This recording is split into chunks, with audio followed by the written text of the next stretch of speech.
Voilà, c'est parti. Je pars.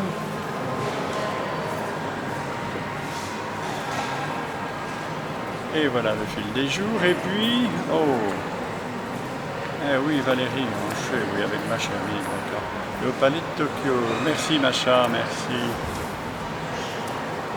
Oui, bonjour, Bonjour. Valérie Boucher, donc aujourd'hui, Metazone est au Palais de Tokyo, parce que nous allons à la rencontre de tourneurs, qui est une installation vidéo, Oui, qui est le résultat d'une rencontre avec les Indiens de la Haute-Amazonie. oui, tout à fait. Ouais. Dis-nous exactement Alors, la région exacte, c'est un peu un paradoxe, c'est à la fois la Haute-Amazonie et la Basse-Amazonie.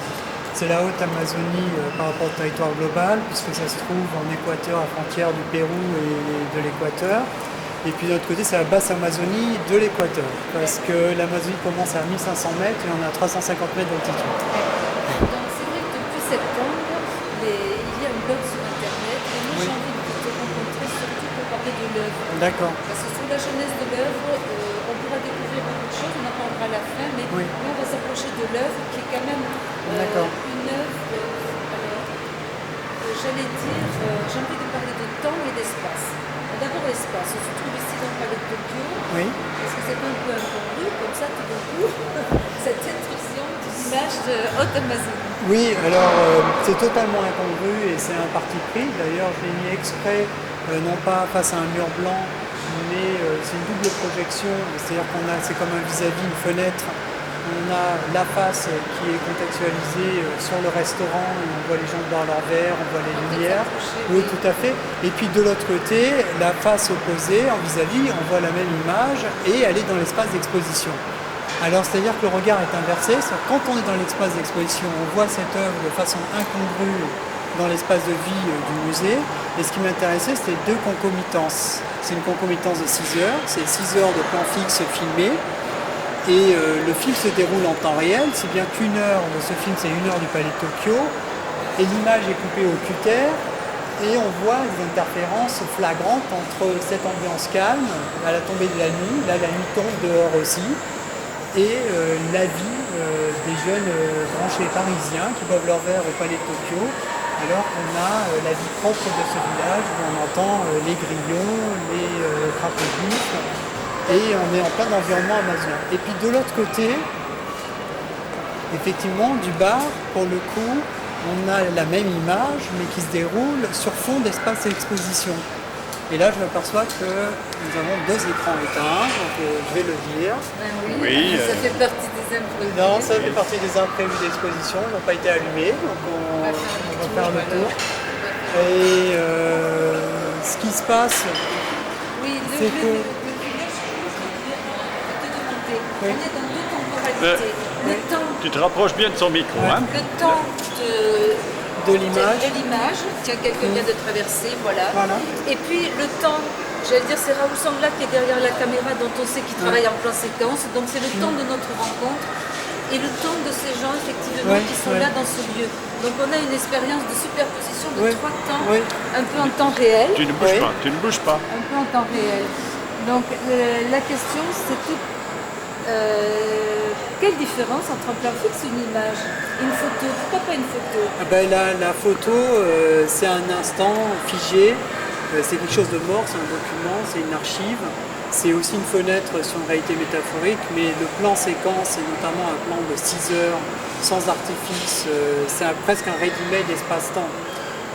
C'est un document qui enregistre d'une façon plate les éléments visuels et sonores. Alors là, il y a une particularité, c'est-à-dire que pendant le filmage, il y a non pas un effet, mais il y a un trouble au niveau de l'enregistrement. Le micro pointe à l'opposé de l'objectif.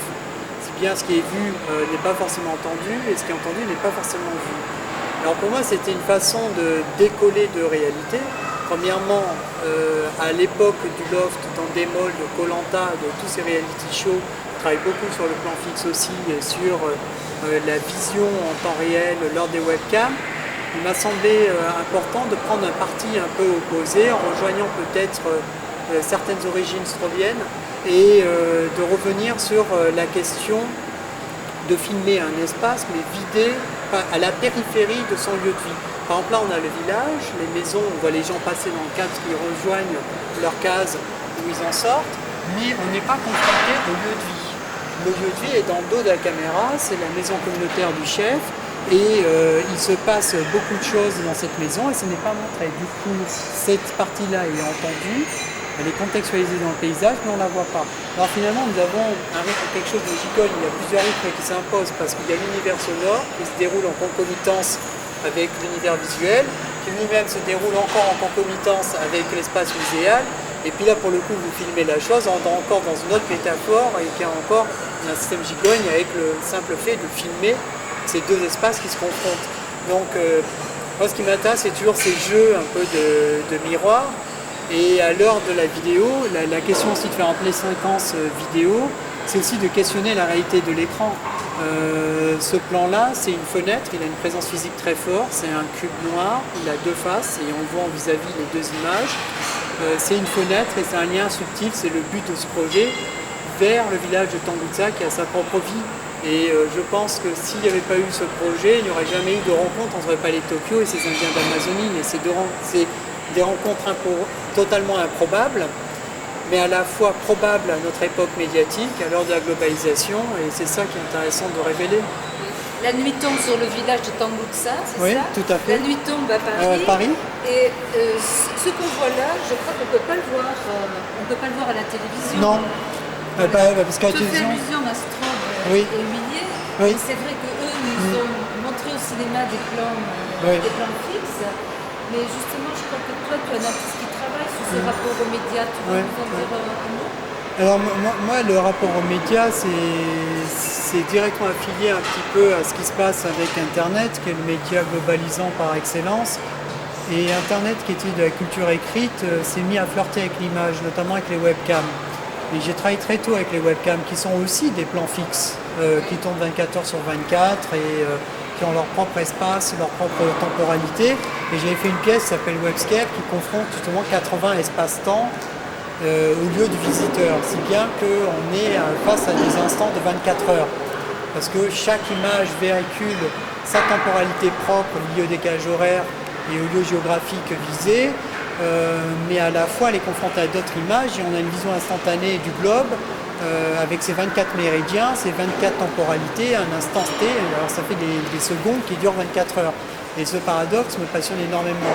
Donc là, c'est une autre façon de questionner ce paradoxe, c'est-à-dire que dans la logique de numérique qui permet de stocker de façon plate les choses extrêmement régulières et métrométriques, j'ai envie de dire, le fait de stocker 6 heures d'images vidéo et de son et de les décoller pendant le filmage et de les présenter ici, c'est un peu comme un ready-made. Et c'est un questionnement aussi du média, c'est-à-dire que finalement, ces Indiens-là se mettent à utiliser aussi la vidéo, ils se mettent à utiliser la communication satellite, ils se mettent aussi à utiliser tous les avantages technologiques de notre monde pour faire entendre leur cause.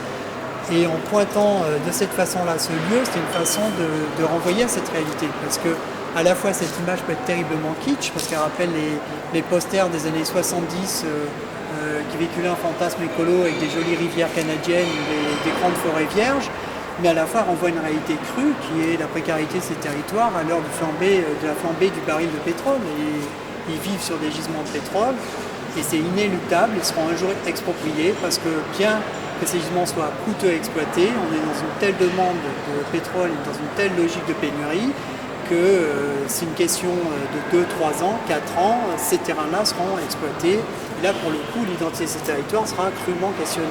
Donc c'est un peu l'objet de cette œuvre, c'est de montrer un petit peu un espace encore aujourd'hui vierge, dans un contexte qui est celui du Palais Tokyo, mais qui est à terme condamné.